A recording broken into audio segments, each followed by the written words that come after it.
Alrighty, where do I start? Well, my name is Matt. Excuse me for the didn't WD-40 my chair yet, but I've been let's just say I've been going through some things. You know, the way I put it, I probably just say female problems. You know, and in order for me to make it go away, people say it's best if you talk about it or do some sort of exercise, hang out with friends, try to stay busy, you know, get your mind off these things. And I guess I'll just talk about it, because I mean, I do pretty much everything else. I run, since I love to run track.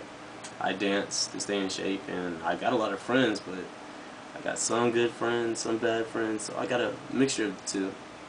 But that's another story.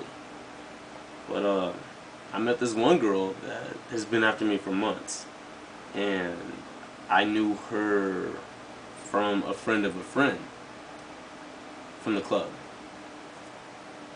So I think I met her around August when I had a girlfriend at the time, and at the time I was kind of, you know, on clank. I was on lockdown, and the thing is like, I was just avoiding her for like months on end, from August for about like 3 months or so. But I was like so judgmental, since I'm, you know, my standards are up here, and I had my friend, my homeboy Ken. He talked to me and he told me, he's like, hey man, you shouldn't judge a book by its cover. You know, get to know the girl, see what's good, you see what's up. So, you know, here I am, an ambitious black young male in America, just trying to make the most of things. I'm going to school for nursing. I got my own car, which I bought myself, making payments on there, establishing good credit. I'm about to be moving out my own place by, I think, July. And I got my own phone, pay my own bills, and I got a job. And I know that may scare some of y'all females, I don't know. But this one female I came across, she didn't have any of that. She was just like, you know, the bottom, square one, had nothing. Got involved with a dope case. Yeah, that's kind of bad. She had tattoos, like at least like over 20 of them all over her body. She claimed she was ghetto. But long story short, we met at my homeboy's house, and it's like a lot of drama and turmoil. I swear, dog. I swear. Like, a friend of mine that I know this girl from, he's the leader of my group, kind of, sort of, you could say. And he was dating this girl, and that's how I met her friend.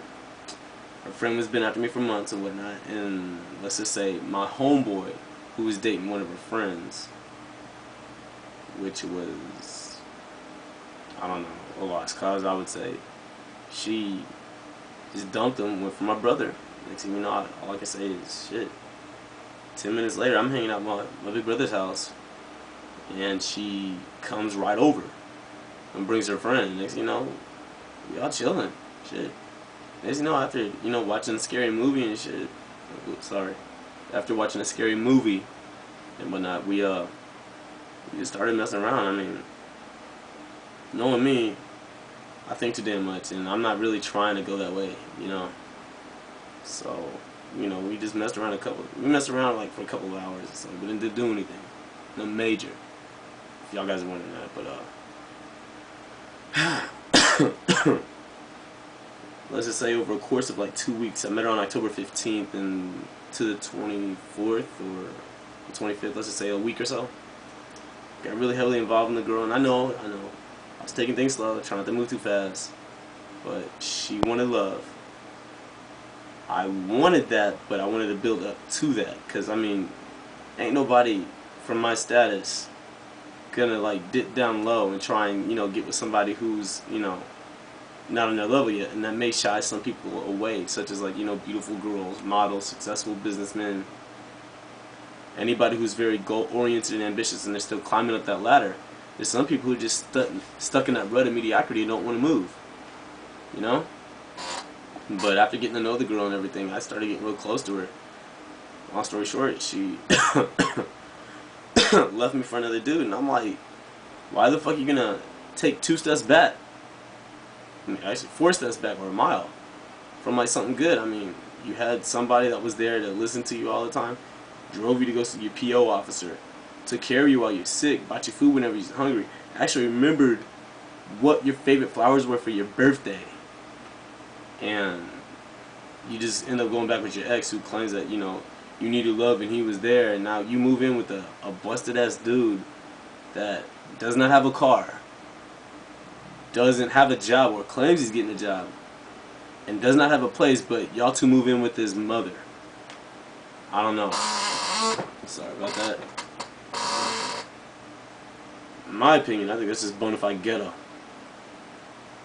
And you know, everybody was asking me like, hey, would you ever think about going back with her? I'm like, fuck no, not them. Well, no.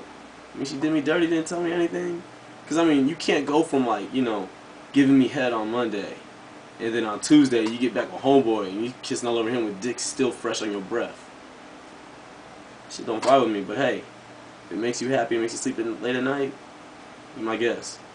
But on the contrary, I never thought I never had a girl get to me like that. I mean, I guess it's because, you know, we were like from two complete opposite different ends of the spectrum.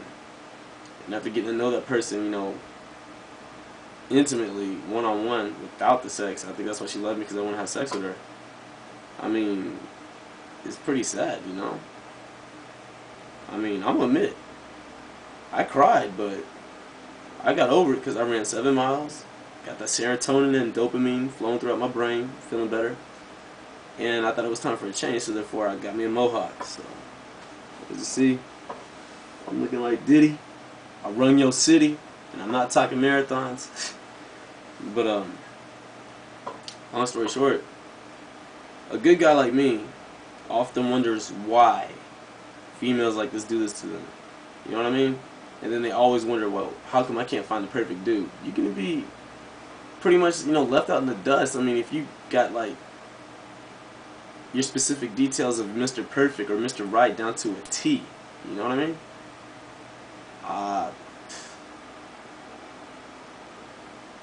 I don't know, but everybody's been telling me like, hey, you're a good guy, and you know, you got like her cousin or her so-called cousin, and she plays like what, the boyfriend's cousin as well, her boyfriend's cousin, and her best friend and her mother and everybody else in between.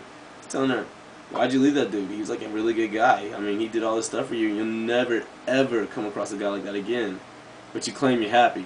You just can't go from like doing all that. I don't know. I guess you guys would have to be there in order to understand, because I mean, right now I'm just getting this off my chest, and right now I'm kind of happy, you know, being in the single life. I'm not in a rush. I'm only 21 years old, still fresh of age, from the dirty South, or the Third Coast, Scrooston, Houston, Texas, whatever you call it. But you could say throughout my friends that I have with me, I'm loved. They consider me like the youngest in the group, even though, regardless of my age, you know, I'm like the most sheltered, you could say. But as for me, I go to school, run track, dance, and work on my t-shirt business or clothing business. Well, urban wear / athletic apparel. So, in my opinion, the closing statements and my conclusion, in my opinion, I'm pretty sure homegirl gonna call back, or she's gonna try and get in touch with me somehow. By the time that happens, I'll be doing my own thing, having my own girl with me. And you know, some people say you kind of lucked out, you know. But other than that, she's just me. That's all I can be. So,